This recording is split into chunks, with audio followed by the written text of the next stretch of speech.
What's up, guys? Welcome to G Whiskey. My name is Jeff. Now, this is a channel where I offer my thoughts and opinions on a specific whiskey, and if you stick around at the end, I'll be giving it a score as well. If that sounds interesting, hit subscribe down below.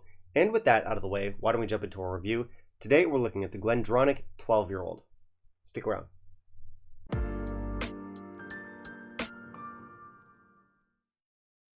Alright, so we've got another big-time whiskey from a big-time distillery. We've got the Glendronach 12-year-old with us. I would assume that a lot of you out there have probably already tried this one. Really popular stuff. It can be found basically anywhere, and it's widely considered to be a pretty good quality sherry 12-year-old. And since this question is pretty likely to come up, I'll kick things off by saying that mine is the non-chill filtered version. Glendronach made a pretty controversial decision earlier this year. They decided to start chill filtering their whiskeys, and I do believe the chill filtered versions are now out on the market, but yeah, the one I've got here, still the non-chill filtered one. And you know, I've heard a lot of you out there say that you don't want to buy the new chill filtered versions of Glendronach. And you know, when it comes to products and like the kinds of products that we want to consume, we most definitely do vote with our wallets, so I totally appreciate that perspective. And while I haven't come across the new chill filtered versions myself, when I do, I might not buy them myself. I mean, I won't rule it out, but yeah, I'm genuinely not happy about the direction that Brown-Forman has taken the brand. You know, for the number of years that Glendronach was under Billy Walker's control, it was considered to be a gold standard for quality sherried whiskey, and ever since Brown-Forman took control, it hasn't been as good. And I recently did a review of the older Billy Walker version of the 18-year-old, and I talked about how vastly superior that one is to the modern 18. And of course, the new one is still a very good dram, but it just can't hold up to the Billy Walker stuff. Anyway, bit of a tangent. Let's get back to our 12-year-old here. This is a whiskey that I used to enjoy a lot of back in the distillery's heyday, but ever since they switched owners, I may have only had this one like once or twice.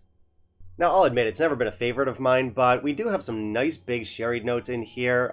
It's often pretty well-regarded stuff, so yeah, let's see how it fares. Why don't we jump into our review, see what our whiskey is all about, and in the meantime, if you could kindly leave a like down below, that'd be greatly appreciated.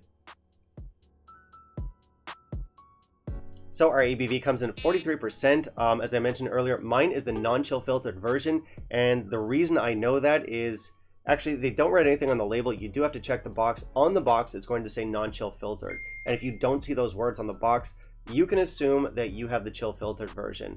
So yeah, be aware of that. And for color, both the old and the new bottlings do not have any added color. Nice natural color to our whiskey. I do like these Glendronach bottles. I think they look good. The red on the label definitely suits the sherry profile, but I do prefer some of their other bottles, namely the blue 18-year-old and the gold 21. I just like the color scheme better, but this one still has a decent look, so presentation score may be 3 out of 5. No info about color or chill filtration on the bottle. You may or may not have that info on your box. That depends on which version you have.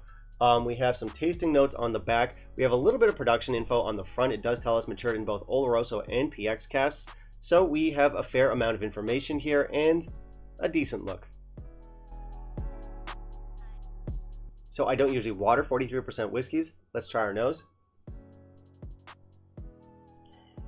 Okay, big sherry with a little bit of tartness in there. We have these really sweet red fruits coming in, and then some slightly tart green apples. Yeah, apples, plums, pears, cinnamon, ginger. We have some autumn leaves in here, some raisins, some dates, mulled wine, cream, vanilla, and some oats. Now the palate.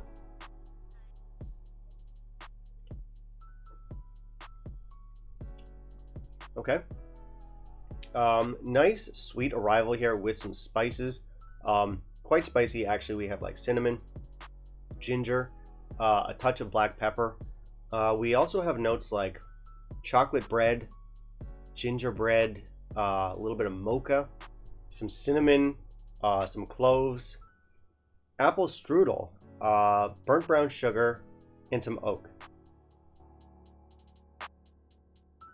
And now the finish.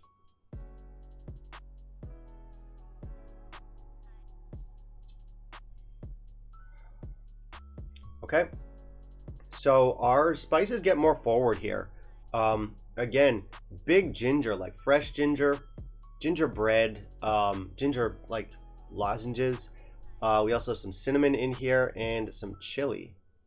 We have some raisins, some oak, some mulled wine, some lingering like dark chocolate and dark berries. Right, so this is pretty much how I remember it. It does deliver on its promise of sherry. It's a good introduction to the distillery style. Its flavors are full and forward, and I think it fits nicely into the Glendronach core range. Glendronach has a very like compatible, organized core range. The 12, the 15, the 18, and the 21 all kind of fit nicely together. You can see the trajectory there. And while I don't love that this is the only one that was bottled at 43%, all our other ones are 46%, I think 48% for the 21. But, you know, that's normal. That happens all the time with these entry-level offerings, so I'm not going to sweat it. As always, we'll start with the good, and I really like the gingery notes in here. We have like spicy ginger, fresh ginger, gingerbread, ginger lozenges. All throughout this dram, there's ginger in some form or fashion, and it's fantastic. The cinnamon in here, also very good. And yeah, that's what I really like in here. I like the spices. And that's it for the good. So if you'll indulge me for a moment, I will now assume the role of a whiny, entitled critic. I recently reviewed the Glenmorangie Lysanta, and I found that one a little bit too sweet and one-dimensional, and honestly, I'm getting a lot of the same problems with this one too. I do think this is a better whiskey than the Glenmorangie Lysanta, but only marginally, and I do feel like it has a lot of the same shortcomings. This is not as sweet as the Lysanta, but it's still a little bit too sweet and loud for my taste. There's not a lot going on underneath the surface. You get sherry through and through, and behind all that sherry you get not much. There is some distillate in here, but you have to dig pretty deep and it's mostly overwhelmed. So once again, we're looking at some very loud casks that are giving us surface level flavors. This is a style of sherry that's very full and satisfying, but it's deceptive. I feel like it's using that veil of sweetness to cover up the fact that there's really not that much going on under the hood. I'm going to be honest, I think this is one of the weaker Glendronachs. I'm going to give it a score of 83. I like the 15 and the 18 better. I think they have more complexity, more sophistication, and you know, even then, I'm a little bit over the 15. I definitely scored that too high in my review.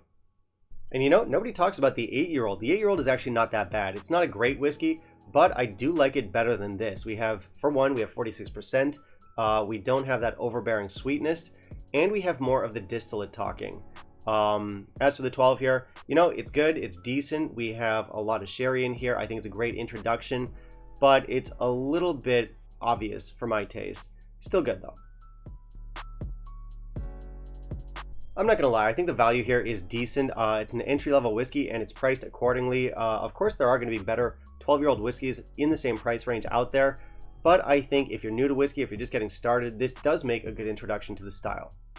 Those of you out there with a bit more experience might be a little bit divided. Some people like it, some people not so much. I fall somewhere in the middle there. It's okay, but it's definitely not impressive. I mentioned in my review of the Lysanta that there are better sherried 12-year-old options out there.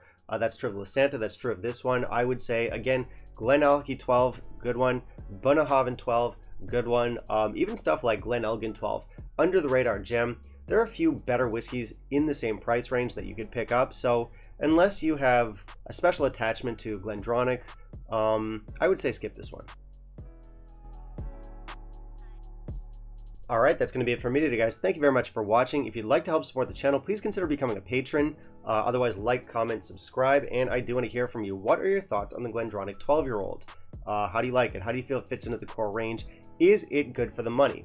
Finally, down in the comments below, let me know what you want to see me review next. I'll keep that in mind for my upcoming videos. Bye, guys.